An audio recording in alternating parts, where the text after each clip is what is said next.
Anthony Tucker, offensive coordinator for Utah State University, and coach, as we're starting to get things ready for the 2021 fall campaign. Just your kind of recap of what I'll call the off season with spring and the strength and conditioning that happened over the summer. Just how do you feel about the progress of the team so far offensively? I feel really good. A lot of positive steps I think we've taken from when we got here. I think around the country there's a lot of teams that felt like they were a little bit behind because of how 2020 went. Conference to conference, there's different rules and things like that. Some people have spring ball, a little bit of spring ball. Some people had no spring ball. Some conferences were able to get in during the summer. In this conference and at this school, there was no off-season program, there was no summer program, and then they played a very abbreviated season. So I feel like, and I think we all kind of understood that the development of a fairly young team, was a little bit behind. So with our strength staff, with Coach Jackson and the great guys he had around, I thought they did a really good job of preparing us for spring, getting through the winter session, and then getting through spring ball. A lot of the guys hadn't played a lot of ball, being young.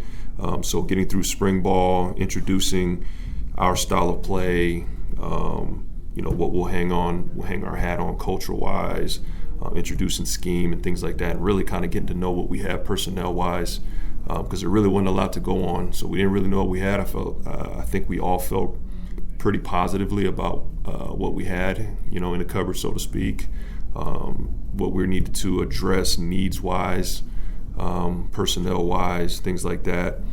I think they've done an amazing job in the summer. See a lot of guys walking around have changed their bodies. Guys who need to gain a little bit of weight, gained weight. Guys maybe need to, lose a little bit of weight and conditioning and things like that. I don't think there's a better strength staff in the country. And so I feel really, really positive about where we are at this point. Coming out of spring, certainly maybe I'll rephrase it this way. This is a team that had a lot of guys coming back, some super seniors, but also integrating transfers, and you've added a few more transfers. I asked this to Coach Anderson.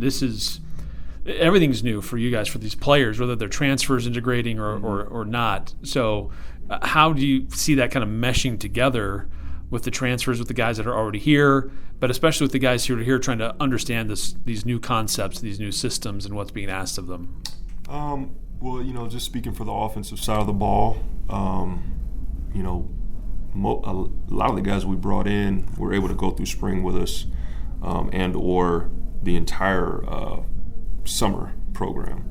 Now they had their own player run practices and things like that, and they did a great job of meeting and really kind of investing in the summer and the time that they had. I don't feel like we're in a position where we have a bunch of guys that are behind because they're new. It's pretty much new for everyone, and a lot of those guys were here with us during the spring and for the entire bulk of the summer, for the most part. There's a couple different position groups I just wanted to go through with. Peasley was pretty much the starter at the end of last year and took a lot of the reps in spring. Cooper Lega was there doing a lot of reps as well. Logan Bonner was hurt, wasn't able to do much in the spring. But now as we're coming into the fall, he kind of introduces a new level of competition. So in that quarterback room, how is that shaping up, and what are you seeing out of the quarterbacks that are there, and any thoughts about who may be emerging or what you want to see out of these guys to be that guy who does emerge as the number one?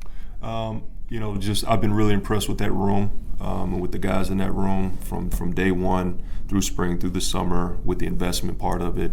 And they carried that out through the summer. Obviously, there's limitations on how much time we can spend with those guys.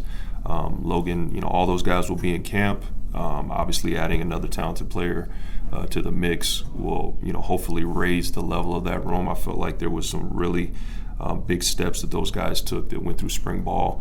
I've been able to see, see them in the building and things throughout the summer. So I know that they're working. All the feedback we're getting from our strength staff. I think competition in every room only makes the team better.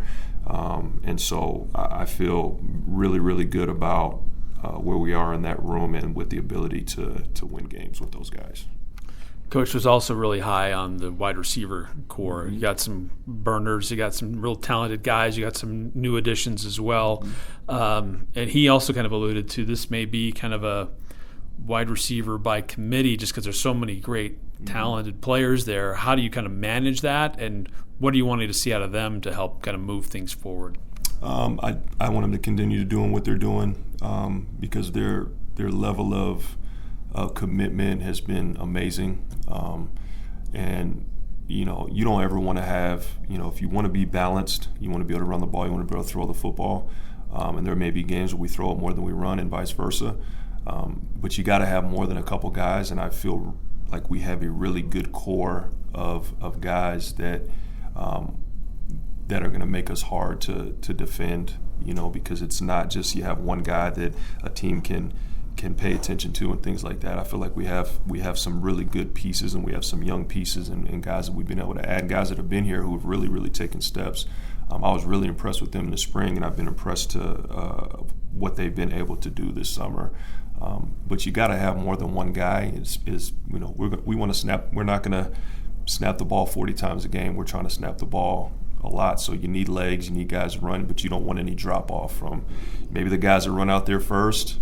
For the first play of the game, the guy behind him's got to be just as good, or the guy that goes out second. There can't be any drop off from that first to second, and eventually you want to build depth where you feel really good about being able to roll a bunch of different guys out there, and all the kids, they say they want to eat, so we want to help them. You want to feed them. You want to feed them. Speaking generally about an offense and I guess system versus personnel, do you try to develop players to fit the system that you have in mind, or do you adapt the system to fit the players that you have? Or is it a little bit of both? I think it's a little bit of both. Obviously, if you don't have the personnel to do something, well, then you don't do it. If you feel like you have an undeveloped personnel that has the capability of doing what you want to do, well, then you help them develop to be able to accomplish what you're trying to accomplish. At the end of the day, you want to and then in recruiting, you want to recruit to your system. I feel the way that this program was built with what they've done offensively, within the last 3-4 years, I don't feel like we're too far off personnel-wise. I think there's some pieces in the skill position and even in the O-line that fit what we're doing. So you just want to continue to add to that. With running backs, Coach Anderson felt like it's maybe a little bit of a running back by committee right now, still trying to see who emerges from a talented group of running backs. What's your, I guess, review of the running backs so far, and do you want to have one guy kind of emerge and to be the featured back, or with what's here, it's maybe better to kind of mix it up? I think naturally in any of those skill position rooms, the running backs, they all want to be the first one to run out. You want them to compete that way, but at the end of the day, you got to have more than one guy, and you'd like to have 3 or 4 guys that can carry the load. Again, no drop off. You want to be able to keep guys fresh throughout the game. You want those guys to have explosive plays in the fourth quarter. We're not the type of offense where we're going to hand it to one guy 30, 40 times a game.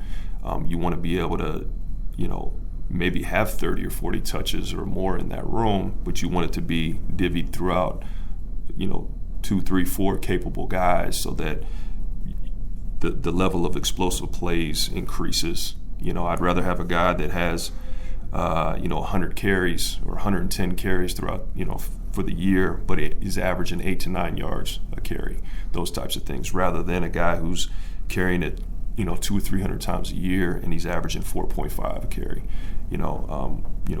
We want to create explosive plays. We want to have longevity. We don't want attrition to set in on one guy that you've hung your hat on and he's no longer the same guy he was in September in the beginning of November, those types of things. I think they begin to appreciate that because they feel better, they feel healthier, and they're more productive when you have 3 or 4 guys in that room that can touch the football.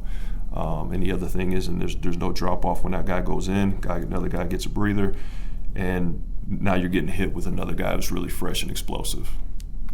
With tight ends, Carson Terrell, a lot of experience coming back. There's some other tight ends that are back that have some experience. How do you feel about the tight end, and how do you utilize a tight end in your system? Well, I mean, we'll use a tight end. If you got tight ends, it really helps in the run game, of course. If you got a guy you can throw it to, you'd love to throw it to that guy. Obviously they're involved in protection. That's a really, really invaluable, piece to what we do offensively, because if you have a good tight end core, it allows you to do more. If you don't have tight ends, it really kind of handcuffs you on which direction you can go, and it makes it a little bit easier for the defense. So if you can be in a tight end personnel type of look and do multiple things and be a little bit more dynamic, that really, really helps what you can do offensively. Carson's done a great job, and we do have some young guys that have had, I feel really good about the steps that everyone has taken in each position group, and I feel like that's a group. We have a really good core of guys who've worked really, really hard. I think their coach DJ Tialavea, does a great job with those guys, and I've seen just leaps and bounds of where they were to where they are and where I think they can be. And last but certainly not least, the offensive line. Coach is a little bit concerned about some depth there. That was kind of an issue in the spring as well. Do you feel like that's getting addressed? And just how does that unit look like right now? You know what? I think if you ask the majority of every offensive coordinator or head coach, are always going to worry about their O-line and the depth. I don't think anyone around the country, for the most part, feels great about their depth up front, offensively and defensively. So, it's always a concern. You want those big guys to be healthy. That's where it starts. You want to get them to game day, and so I feel like we have addressed some of those things with the O-line as far as the depth. But I feel like we got enough guys to do what we need to do, and I feel like we have guys who are good enough to do what we need to do. So. Awesome. Well, we're excited for the start of the season. It's coming up on us pretty fast, and practice is underway right away. So look forward to seeing what comes together, and good luck. Thank you. Appreciate it.